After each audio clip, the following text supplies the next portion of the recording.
অনেক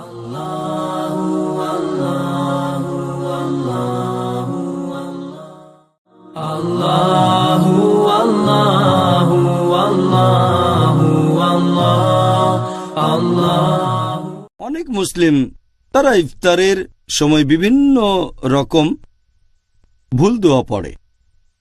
ইফতারের দোয়াগুলোর ক্ষেত্রে সবচেয়ে সঠিক আর উপযুক্ত দোয়াটা হচ্ছে যাহাবা জামা ওয়াবতাল্লাতি উরুকু ওয়া সাবাতাল আরজ ইনশাআল্লাহ, যার মানে হচ্ছে আমার পিপাসা মিটে গেছে, ধমনী আর্দ্র হয়েছে, আর আজর খুব কাছাকাছি ইনশাআল্লাহ, আল্লাহ চাইলে পুরস্কার খুব কাছে ইনশাআল্লাহ।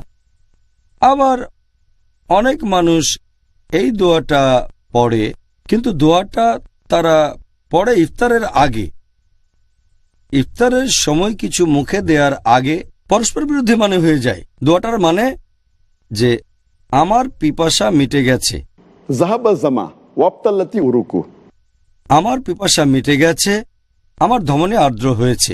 ইফতার করার আগে তো আর পিপাসা মিটতে পারে না। তাহলে এই দোয়াটা করবেন ইফতার করার পরে, যখন রোজা ভেঙেছেন, তৃপ্তি করে খেয়েছেন। হতে পারে সেটা রোজা ভাঙার 2-1 মিনিট পরে এই দোয়াটা পড়বেন। যাহাবা জামা ওয়াবতাল্লাতি উরুকু ওয়া সাবাতাল আরজ ইনশাআল্লাহ, তার মানে আমার পিপাসা মিটে গেছে, আমার ধমনী আর্দ্র হয়েছে, পুরস্কার খুব কাছেই ইনশাআল্লাহ, যদি আল্লাহ চান। ইফতারির সময় হয়ে যাচ্ছে, ইফতারি সুন্নতি দোয়াটি শিখে নেন। আর পরে রমজান সম্পর্কে ইনশাআল্লাহ ধারাবাহিক আমাদের আলোচনা, অন্যান্য আলোচনা চলতে থাকবে, নবীদের জীবনী চলতে থাকবে। সুন্নতি দোয়া, সহি দোয়াটি শিখে নেন। যাহাবা জামাও ওয়াবতাল্লাতিল উরুকু ওয়া সাবাতাল আজর ইনশাআল্লাহ, আমাদের পিপাসা দূর হয়েছে। যাহাবা জামা, পিপাসা দূর হয়েছে। ওয়াবতাল্লাতিল উরুকু, আর আমাদের শিরা উপশিরা সিক্ত হয়েছে, রসেছে। আর ওয়াসাবাতাল আজর, নেকি আমাদের সাব্যস্ত হয়েছে আল্লাহ যদি চান। এটি হচ্ছে সহি দোয়া।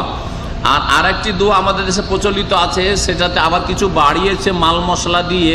মাল মশলাটি একেবারে বেদাত। আর এমনি দোয়াটির হাদিস হচ্ছে জয়ীফ। আল্লাহুম্মা লাকা সুমতু ওয়া আলা রিজকিকা আফতারতু, এই দোয়াটি হাদিসে থাকলো, হাদিসটা হচ্ছে জয়ীফ, দুর্বল। আর ওতে আবার কিছু তেল নুন দিয়ে কিছু বানিয়েছে, ভর্তা বানিয়েছে। হ্যাঁ, তেল নুন দিয়ে আর ওই দিয়ে আপনারা ইফতার করেন যদি আজান হয়ে থাকে, তাহলে তাতে অবে কামান্ত ওয়ালে কাতাওয়াক্কাল তো ওয়ালা রিজকে আফতার তো বেরহমা থেকে ইয়া রহমান রাহিমিন, এগুলি বিদাত। এই বেদাতি দোয়াগুলি পড়বেন না। আর রমজান মাসের রোজা বা অন্য কোনো রোজার জন্য নিয়ত পড়বেন না, নিয়ত অন্তরে করবেন। জবানে নাওয়ায় তানাসুমা গাদান পড়বেন না, এটি বিদাত। বিদাত দিয়ে আপনি রোজা শুরু করবেন না, অন্তরের নিয়তি হচ্ছে নিয়ত। ওয়া সাল্লাল্লাহু আলা নবিয়িনা মুহাম্মদ ওয়া আলা আলিহি ওয়া সাহবিহি আজমাইন। শুধু বিসমিল্লাহির রহমানির রহিম বলে ইফতার করলে চলবে? হ্যাঁ চলবে। আপনি খাবার শুরুতে বিসমিল্লাহ বলবেন। তবে আপনি বিষ্ণু ইসলাম খেজুর বা পানি দিয়ে ইফতারি করে বিষ্ণু পড়তেন যাহাবা যামা ওয়াবতাল্লাতিল উরুক ওয়া সাবাতাল আজরু ইনশাআল্লাহ, সারাদিনের তৃষ্ণা দূর হয়ে গেল, আমার রগে শিরায় উপশিরায় সিক্ততা পৌঁছে গেল, ইনশাআল্লাহ আমাদের প্রতিদান আল্লাহর কাছে নিশ্চিত হলো। কত চমৎকার দোয়া। এই দোয়াটা আপনি পড়বেন ইফতারি করে। দ্রুত ইফতার করতে হবে। দেরিতে ইফতার করলে এটা হবে ইহুদি খ্রিস্টানদের মতো। সাবধান। বলা হচ্ছে সতর্কতামূলক 3 মিনিট দেরি করা, এই পথ অবলম্বন করবেন না। বিশেষ সতর্কবাণী হচ্ছে সাহারি খাবেন আজানের পূর্ব মুহূর্তে। সাহারি খাবেন, তাতে বরকত আছে। না খেলেও সিয়াম হবে, না খেলেও সিয়াম হবে। ইফতার করবেন তাজা খেজুর দিয়ে,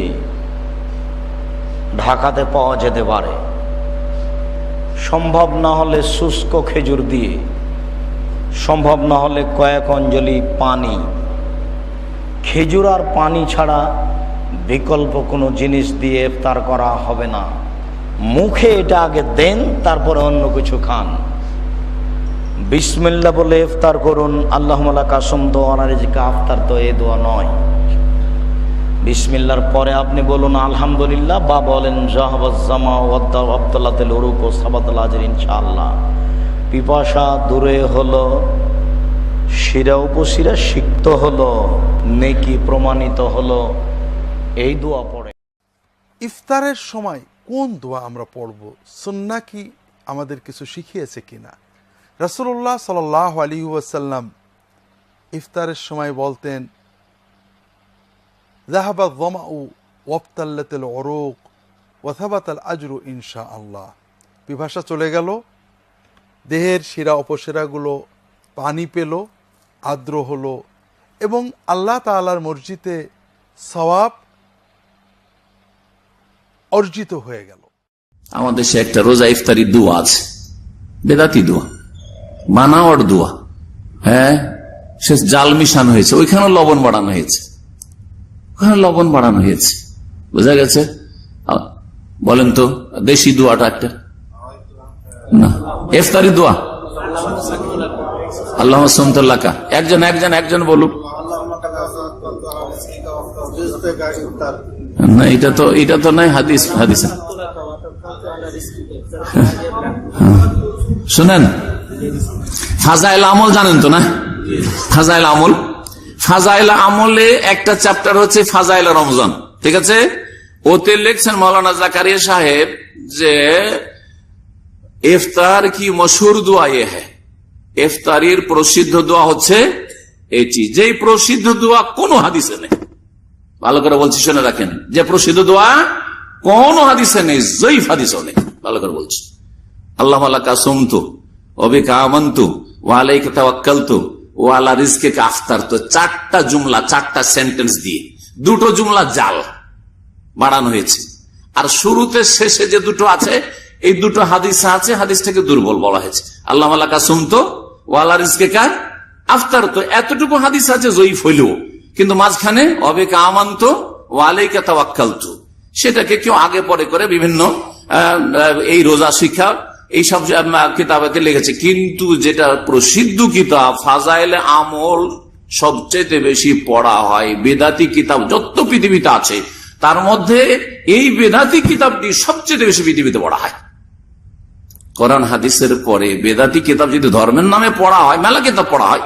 কেউ মকসুদুল মুমিন পড়ছে বেদাতি কিতাব, কেউ পড়ছে আপনার কি বলছে ওই যে আমাদের দেশে বিয়েতে মহিলাদেরকে গিফট দিত না, হ্যাঁ, বেহেশতি জেওয়ার, তারপর আরো নিয়ামুল কোরআন, বহু বিদাতি কিতাব রয়েছে। তার মধ্যে সবচেয়ে বেশি পড়া হয় আসরের নামাজে, ফজরের নামাজে, যে সে নামাজের পরে বিভিন্ন মজলিসে, সে হচ্ছে এ ফাজাইলা আমলের, ফাজাইলা রমজানে যে মশহুর দোয়া, সেটা জাল দোয়া। তো এইরকম জাল দোয়া পড়লে কাজ হবে না, না না, এসব বাদ দিতে হবে। আর এসব বাদ দেওয়ার জন্য সহি ইলমটা শিখতে হবে। যখন সঠিকটা শিখবেন তখন নিজের ভুল নিজেই সংশোধন করতে পারবেন। আল্লাহ যেন আমাদের সকলকে তৌফিক দান করেন।